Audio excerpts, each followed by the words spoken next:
Well, I have to thank James for that very kind introduction and for the opportunity for me and my wife Barbara to visit Madrid, this storied city. We've never been to Spain before, so this is a real treat. It's too bad that we're here, though, on false pretenses, wasting our time talking about a non-existent climate emergency.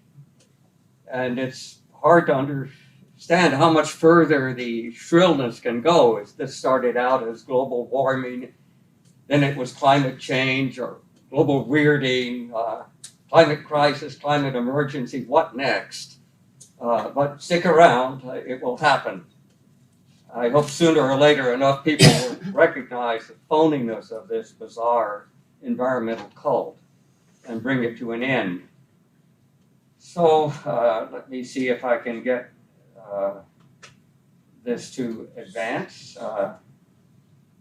I'm actually very grateful to Senator Mazie Hirono of Hawaii, who just a few weeks ago made this statement at a prayer breakfast: believe in climate change as though it's a religion. It's not a science. Now down to one more. So here's what we're being told. We have a climate crusade. The senator herself said this is not science, this is religion. You know, crusades have a bad way of ending.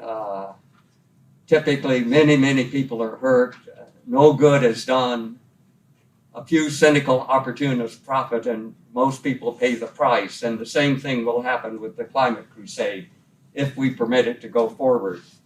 And I pray that we can stop it before it does too much damage. For the few of you who may not have read this wonderful book, I recommend it to you. You can get it from Amazon, many other bookstores. I think you can even get copies online now, so you don't have to pay for it.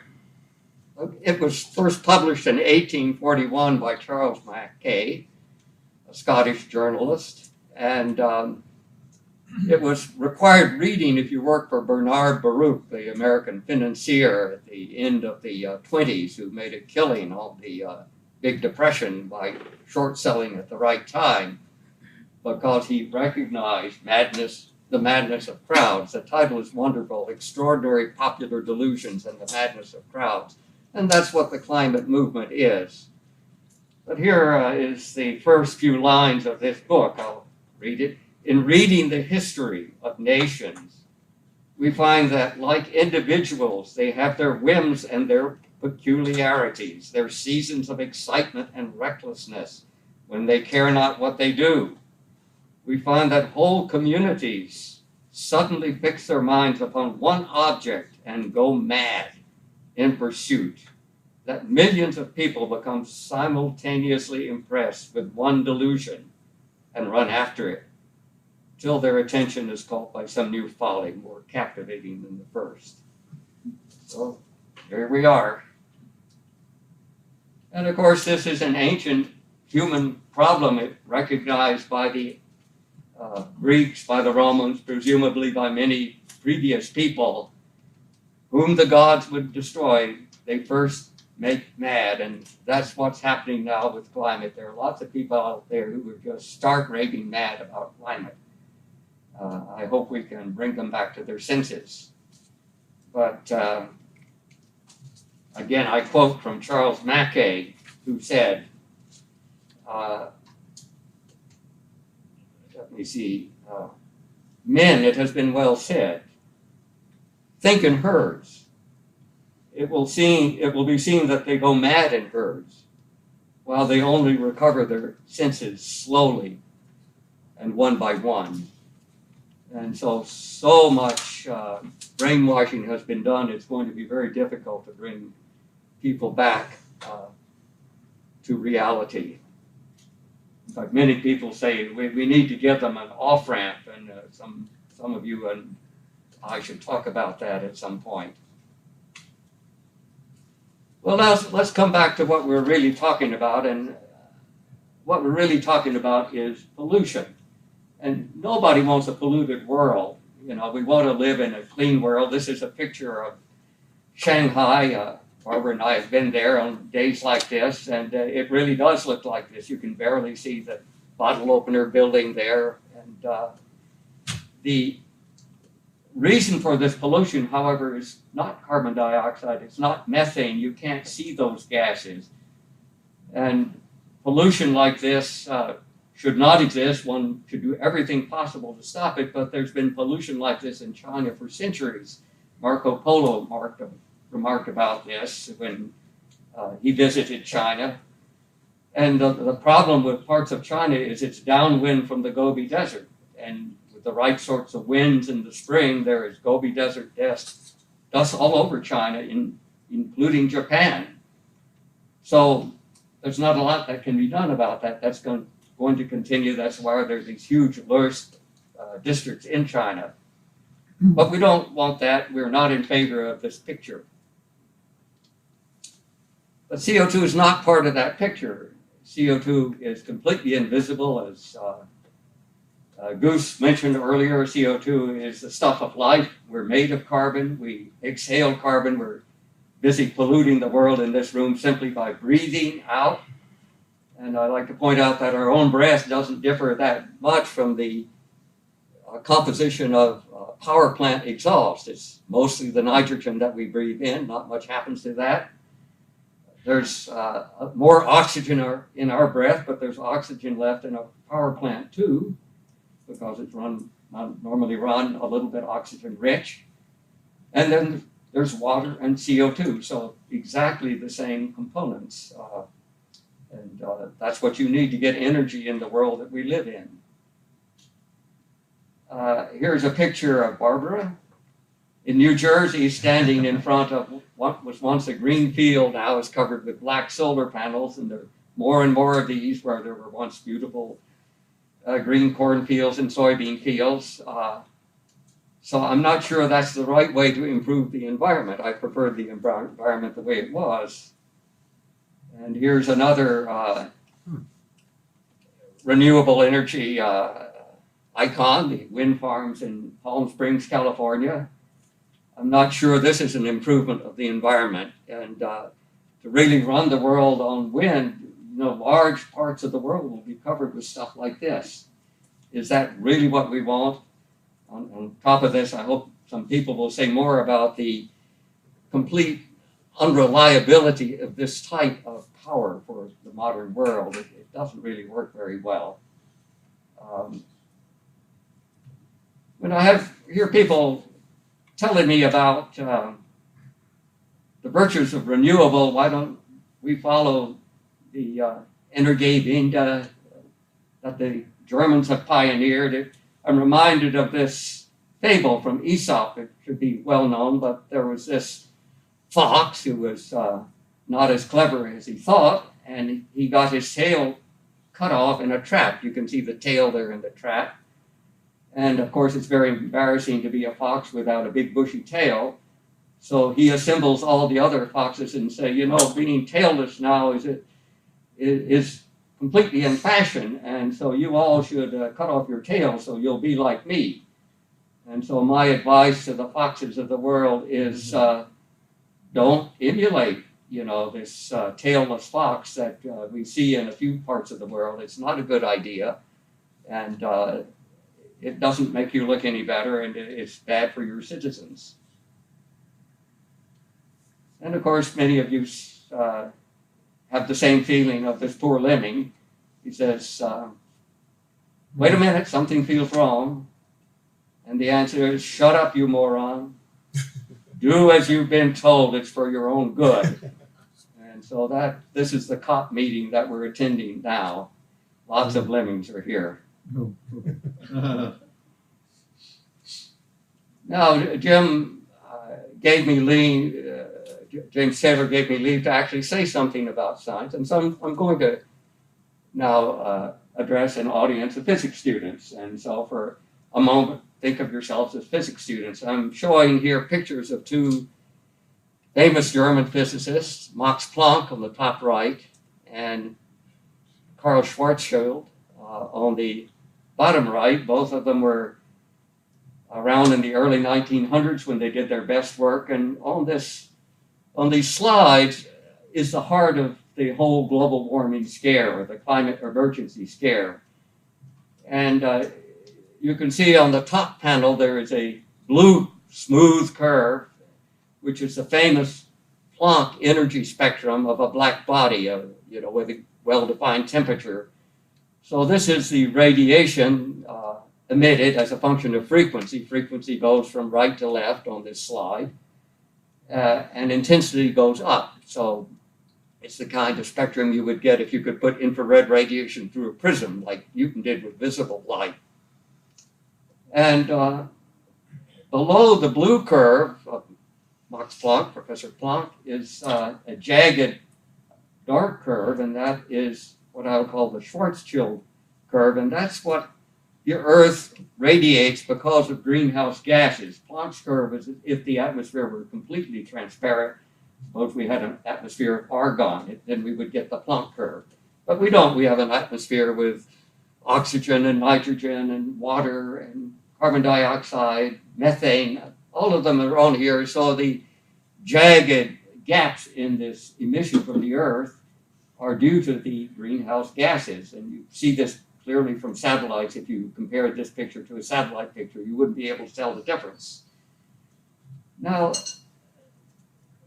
we're worried about a climate emergency because if you look closely at these curves, in addition to the black curve, the Schwarzschild curve, there is a red curve, which is a little hard to make out. It overlaps with the black curve just about everywhere. But the red curve on this chart is what happens if you double the amount of CO2 in the atmosphere and you don't change anything else. You keep the temperature of the profile the same, you keep the amount of water vapor, other gases the same. It's actually quite hard to see the difference, but that's doubling CO2. We haven't nearly doubled CO2. It would take a long time to double CO2, over a century. But we're talking about uprooting the world's economy, impoverishing the world's people because of the difference between that black and that red curve. That's it. And I guarantee you that there's no way that anyone who knows any science can dispute this curve. That's the truth. The bottom panel shows what happens if instead of doubling CO2, you double concentration of methane, CH4. Again, you can hardly tell the difference. If you look over to the extreme right of that curve, you'll see that there's a slight difference between a red and a black curve for doubled methane concentrations. And to double methane, again, is going to take several centuries at the rate of increase that we have now. And yet, because of that tiny difference between black and red, we're talking about putting the farmers of Ireland out of business, the farmers in Holland and New Zealand and across the world, and we're going to stop eating meat because of that little difference. I mean, this is absolute madness. The gods have really made us mad if we're going to take actions based on these curves. All right. I'll say one more thing about this. There's also a green curve, and that's what happens if you take away, say, all the carbon dioxide on the top panel.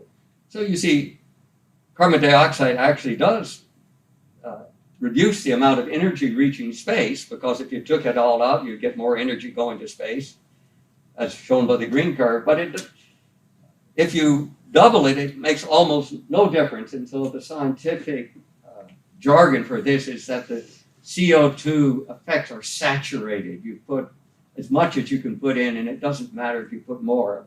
One way of trying to explain that is if you paint your house a good coat of red paint, it doesn't really make the house look any better if you put a second coat of red paint. It will look just as red as it did before if you've used good paint. And that's what's happened with CO2. We've already got the thick coat, and it doesn't matter if you make it any thicker. It's not going to make any more difference to the warming of the Earth. Goose mentioned how badly my models perform. This is actually from Nature Climate Change, so it has to be right. But what you see in the red bars is the actual observed warming. Left to right is warming per decade. And this is a histogram, so it's the results of various predictions, including one I made in 1982, which was wrong. It was too big, just like everybody else. And so there's something fundamentally wrong with the projections of climate change. And so it's absolutely insane to be basing policy, extremely ruinous policies, on the basis of models that are not working at all.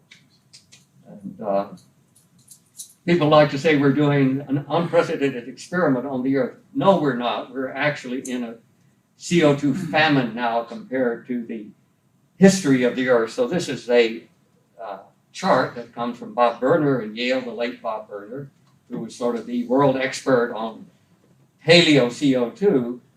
And so over most of the modern geological era, the Phanerozoic, from the Cambrian on to today, CO2 levels have been much, much higher than now. Plants do much better in the higher levels that have prevailed over this period than in the basically famine levels that we're living in now.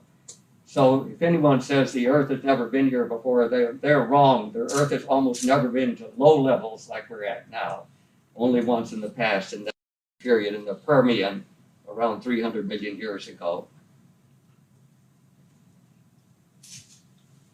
And the increase in CO2 that we're having, the only real effect that you can be sure is due to CO2 is that the Earth is greening. There is no more extreme weather. There is no acceleration of sea level rise. None of the big emergencies exist. You can measure them, they're not there. But the one thing that does exist, and which was predicted and is certainly there, is the greening of the Earth. And you notice this greening chart is one of the early ones, but there are many since then. It's satellite data. Most of the greening is from arid parts of the Earth in the Sahel, Western India, Western Australia. And that's because the main effect of CO2 fertilization is not so much fertilization, it's better use of water. So if there's more CO2 in the air, plants are able to live in drier regions than they could at the low CO2 levels. So the dry areas of the Earth in particular are greening up, but also plant yields are going up, forestry yields are going up, agricultural yields are going up. And it's all because of more CO2. What's bad about that? Well, of course, someone will figure out something bad.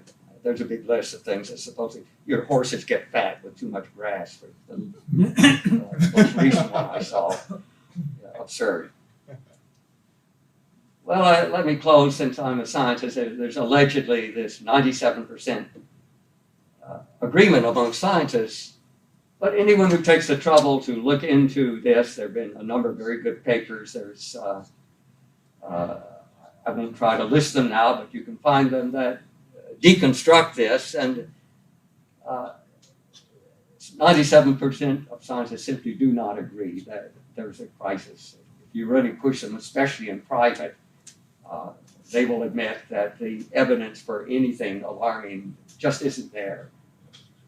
But secondly, scientific truth, it's not like voting on, a law in Congress or in Parliament. There really is an absolute truth about the external world, and you can't vote down the law of gravity or, the second law of thermodynamics. It doesn't matter how many votes you take, the laws are still the laws. And so scientific truth is not determined by consensus, it's determined by fact. And all of the facts contradict alarmism. There is no climate emergency.